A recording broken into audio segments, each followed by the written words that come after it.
We are in the middle of an absolute whirlwind of breaking news this evening, and it's showing no sign of letting up anytime soon. Just tonight, Iranian state media announced the son of the late Ayatollah Khamenei has been named as the country's new supreme leader. This comes as U.S. Central Command confirmed 2 more U.S. service members' deaths overseas. The Department of Defense just identified one of them as Major Sorfly Davius from Queens, New York. He died Friday in Kuwait as the result of a non-combat related incident which is being investigated. Major Davius also served with both the New York Police and Fire Department. That news comes one day after President Trump attended the dignified transfer for the first 6 fallen troops at Dover Air Force Base. ABC News asked him today whether witnessing that solemn event gave him pause. Trump replied in part, quote, Not at all. The parent said to me, please win this for my child. This comes as major cracks are starting to form in the Republican Party over the war. A recent NBC News poll found 77% of Republicans are overall supportive of Trump's strikes on Iran. That's a far cry from the universal support Trump has enjoyed in the party for years. That split is just as visible within right-wing media. Many top voices who backed Trump in 2024 are now coming out against the war. Watch. This is Israel's war. This is not the United States' war. Bibi's not dumb. He would know how to talk Trump into it, which is clearly what he did. The only reason it looks like we're in there is just because Israel needs it. Yeah. Right? And then naturally, Americans are furious about it. Joining us now is former New York Congressman Max Rose. He's an Afghanistan war veteran and a senior advisor for Vote Vets. And Peter Beinart, MS Now political analyst and author of the Beinart Notebook on Substack. So, Max, going to start with you here. Is this a real split, given that Donald Trump campaigned on no new wars, America first? It was a big deal to his base.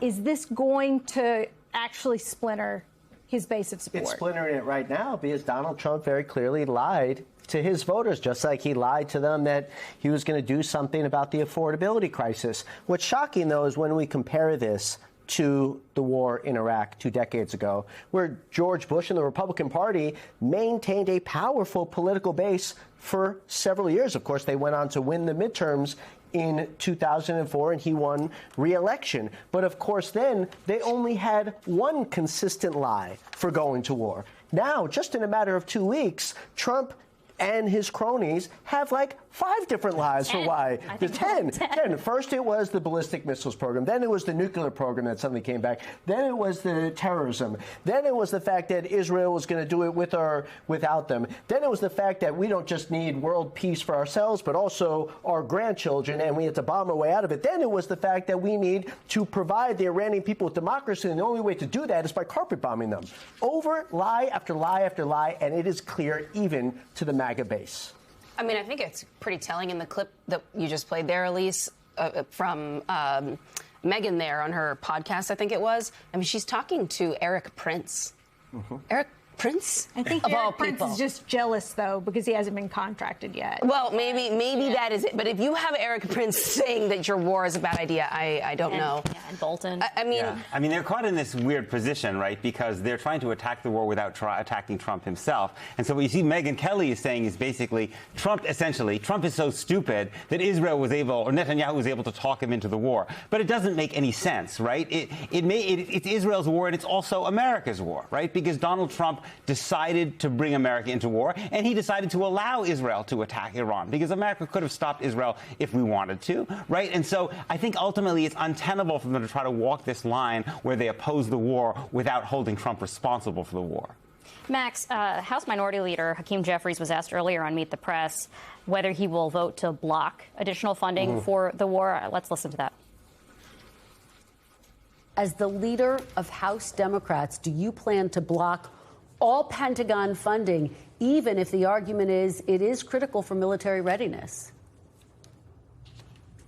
Well, we'll cross that bridge when we get to it in terms of if the administration makes a request to Congress to consider additional funding.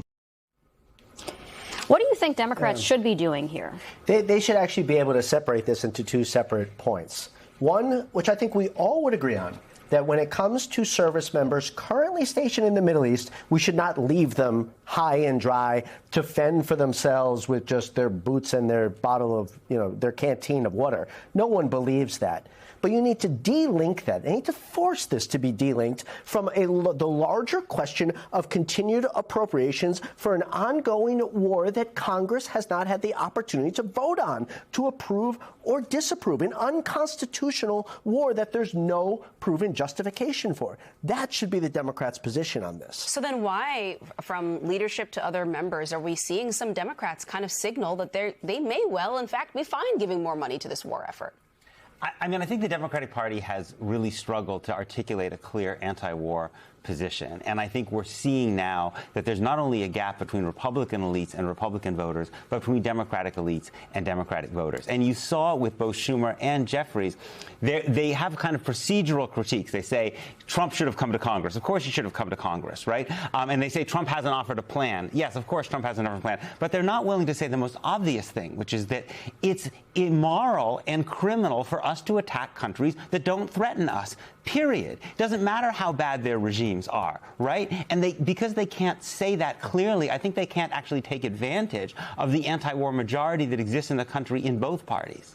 So what do you think is the animating ideology then behind the war, right? I mean, we know it from an Israeli perspective with Benjamin Netanyahu, who has been very clear about regime change, and for a variety of reasons, seeing Iran as an existential threat. Some people don't think that Iran was really an existential threat to Israel, and certainly it's not an existential threat to America. What do you think is the animating ideology behind why Donald Trump decided to go along with Netanyahu in this war? I think Trump thought that the assassination of Soleimani worked for him politically. He thought that the 12-day war worked for him politically, and he thought that Venezuela worked for him politically. And I think, frankly, he loves the idea of blowing things up. I think he enjoys cruelty, and I think he enjoys using this military as a toy, and he thinks it makes him look big and politically strong. He's not smart enough to understand that this is completely different, and because the foreign policy process is broken and it's a bunch of sycophants there, I don't think there were people who were willing, like Mattis would have in the first term,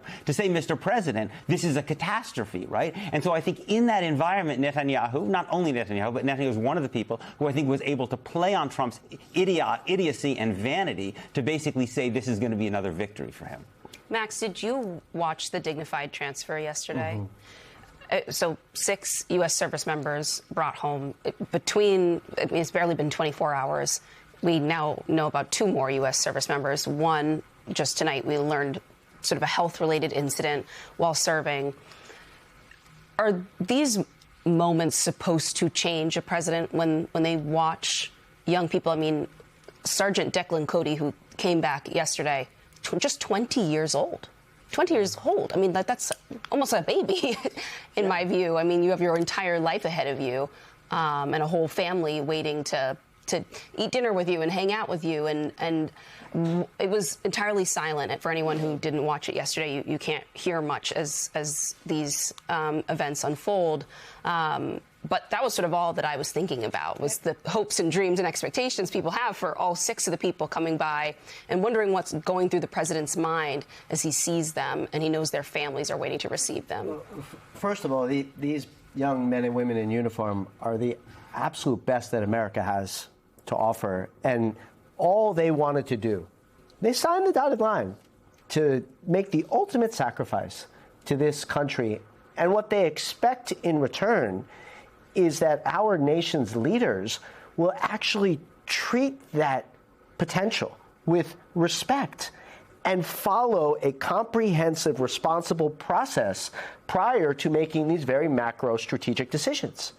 And in actuality, what we have seen over the course of the last 2 weeks has been the strategic incompetence of this administration juxtaposed against the continued operational brilliancy of our military. But this is a situation that nobody could get out of with perfection.